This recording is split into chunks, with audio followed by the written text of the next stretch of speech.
पत्नी को लेकर कहा कि भाई हम सिंदूर दान किए इसलिए अंतिम समय तक नहीं। और पत्नी वाले कमरे में है और बगल के कमरे में बैठ के वो महिला की नंगी तस्वीर रात में देख रहे हैं वीडियो पर। तो साथ निभाना है तो ऐसा साथ निभाते रहेंगे वो। चरित्र को लेकर आपका टिक्का टिप्पणी ये तो उनकी आदत है कि जो महिला सामने दिखाई पड़ी उसे मांग में सिंदूर डाल दिया जाए। तो उनके घर में भी तो उनको उनकी पत्नी को छोड़कर बहुत सारी महिलाएं हैं। तो ये अपने घर में भी जो लोग हैं महिलाएं हैं उनको इसी नज़र से देखते हैं। मानगो में जो कचरा कामबार है वो आपके कुबुद्धि या गलत फैसले की वजह। केएस उपाध्याय नाम के एक व्यक्ति 2023 में एनजीटी में गए और एनजीटी ने आदेश किया कि वहाँ कचरा नहीं गिरेगा, जो कचरा में आग लगी है उसको आप बुझाइएगा। एनजीटी ने आदेश किया और जिस सरकार में बन्ना गुप्ता मंत्री थे उसी सरकार ने बढ़ चढ़ कर ये काम किया। तो मैं कहाँ आता हूँ उसमें कि मानगो के फ्लाईओवर को रोकने के लिए आपने बहुत कोशिश की। देखिए, एक लिट्टी चौक से स्वर्णरेखा पर पुल बन रहा है और वहाँ से करीब 5 किलोमीटर लंबी 4 लेन सड़क नेशनल हाईवे तक बन रही है। खर्च आया कितना 39 करोड़ रुपया और ये अपने कह रहे हैं कि हमने पुल बनाने में 400 करोड़ रुपया खर्च किया है। तो ये पुल कितना खर्चीला है और इस पुल पर कितने लोग चढ़ेंगे और कितने लोग पुल के नीचे से जाएंगे तो पुल बन जाएगा तब पता चलेगा। चरित्र को लेकर आपका टिक्का टिप्पणी कल कि एक महिला मधु हम लोगों के साथ रहती हैं, उनके मांग में सिंदूर डाल देना चाहिए। ये तो उनकी आदत है कि जो महिला सामने दिखाई पड़ी उसे मांग में सिंदूर डाल दिया जाए। मधु रहती हैं हम लोग के साथ, उनके 40 साल की बेटी हो रहती है, उनके 35 साल का बेटा हो रहता है, उनकी माँ रहती है। तो किसी कारण बस एक परिवार की तरह हम लोग 2000 से साथ रहते हैं और असाध्य बीमारी से ग्रसित हैं। कैंसर के इक्विवेलेंट बराबर की बीमारी है। उनका बेटा अपना विदेश की नौकरी छोड़कर यहाँ आ गया कि माँ की सेवा करेंगे। अब इसमें अगर इनको कुछ ऐसा दिखाई पड़ता है तो उनके घर में भी तो उनको उनकी पत्नी को छोड़कर बहुत सारी महिलाएं हैं। बेटा होगा तो बहू हो सकती है, भाई है तो बहू या भाभी हो सकती है। तो ये अपने घर में भी जो लोग हैं महिलाएं हैं उनको इसी नज़र से देखते हैं। तो ये महिलाओं को देखने का उनका नज़रिया है, महिलाओं के शरीर को देखते हैं। और एक जो वीडियो वायरल हुआ उनका एक महिला के शरीर को देखते हुए, जिसमें उन्होंने खुद FIR किया। इतने दिन में FIR में तो कुछ हुआ नहीं और मुझे जानकारी मिली है कि FSL ने दे दिया है कि ये बहुत धुंधला है इसलिए हम नहीं कह सकते हैं कि इसमें कट पेस्ट किया गया कि नहीं किया गया है। तो वही CD भेजा है या वीडियो भेजा है कि कोई दूसरा भेजा है। तो चुनाव में तो वीडियो भी सामने आएगा, जरा बता देंगे। हम सिंदूर दान किए इसलिए अंतिम समय तक नहीं। निभाएं, कौन कर रहा है। और पत्नी वाले कमरे में है और बगल के कमरे में बैठ के वो महिला की नंगी तस्वीर रात में देख रहे हैं वीडियो पर। तो साथ निभाना है तो ऐसा साथ निभाते रहेंगे वो।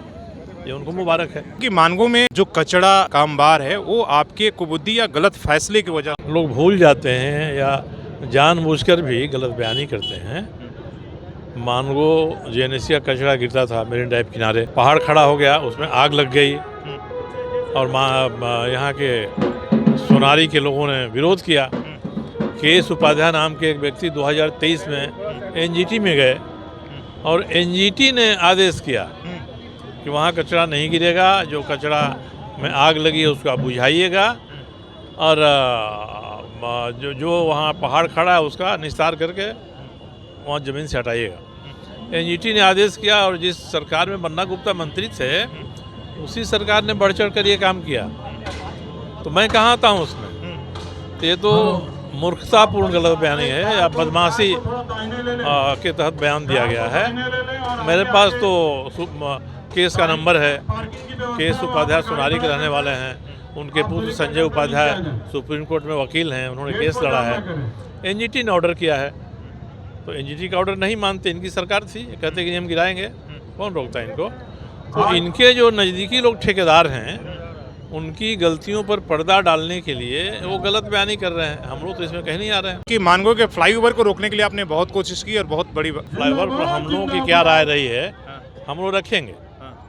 देखिए, एक लिट्टी चौक से स्वर्णरेखा पर पुल बन रहा है और वहाँ से करीब 5 किलोमीटर लंबी 4 लेन सड़क नेशनल हाईवे तक बन रही है। खर्च आया कितना 39 करोड़ रुपया और ये अपने कह रहे हैं कि हमने पुल बनाने में 400 करोड़ रुपया खर्च किया है। तो ये पुल कितना खर्चीला है और इस पुल पर कितने लोग चढ़ेंगे और कितने लोग पुल के नीचे से जाएंगे, तो पुल बन जाएगा तब पता चलेगा। तो इसमें जानबूझकर मानगो चौक से जाइए डिमना की तरफ, तो जितना लंबाई में पुल गया है कोई मतलब नहीं है। आप उसको पोस्ट ऑफिस रोड के पहले ज़मीन पर गिरा सकते थे। दूसरा कि आपको नदी पार कराना था, तो हम लोग का ये कहना था कि नदी पर पहले से जो पुल बना है उसके किनारे से पुल बनाइए, नदी पार कर जाएगा। और 2 फ्लैंक दे दीजिए दोनों तरफ, दाहिने बाएं। भुइयाडी से भी लोग आएंगे चढ़ेंगे और साकी से भी आएंगे चढ़ेंगे। ये हो जाता तो कम खर्चे में पुल बन जाता, 50 करोड़ 60 करोड़ में पुल बन जाता। तो जो काम 50-60 करोड़ में हो सकता है उसको आप 400 करोड़ में कर रहे हैं और अपनी पीठ थपथपा रहे हैं। क्या प्राक्कलन घोटाला है इसमें? जानबूझ के 400 से आप कह रहे हैं कि वहाँ 50 करोड़ 39 करोड़ में ही इतना बड़ा बन जा रहा है भुइयाडी, और मैं यहाँ 50 करोड़। नहीं, इसमें तो जो हमारे इंजीनियर लोगों ने इसका प्रारूप बनाया है, डिजाइन बनाया है, उनके भी अनुभव पर, उनके दिमागी कसरत पर सवाल उठता है। इसमें सवाल नहीं उठेगा कि सरकार के खजाने का आपने इतना ज़्यादा दुरुपयोग किया है और बेमतलब का लंबाई बढ़ा दिया है। जो डिज़ाइन बढ़िया हो सकती थी, अधिक उपयोगी हो सकती थी, ये पुल जब बन जाने के बाद भी, फ्लाईओवर बन जाने के बाद भी, जो बड़ा सा गोल चक्कर है टिमकिन का, वहाँ तो ट्रैफिक की समस्या रह ही जाएगी। सारे भारी वाहन जो आते हैं, रांची से आएंगे या आपको सरायकेला की तरफ से आएंगे, ये सब तो जाम लगाते हैं। वहाँ जाम लगता है तो पुल पर पीछे से जाम लगता है, वो रह ही जाएगा। दूसरा, आपने एक रैंप दिया है नीचे वहाँ उतारने के लिए पायल सिनेमा की तरफ, तो बाकी तो ट्रैफिक, आधा ट्रैफिक नीचे से ही आएगी।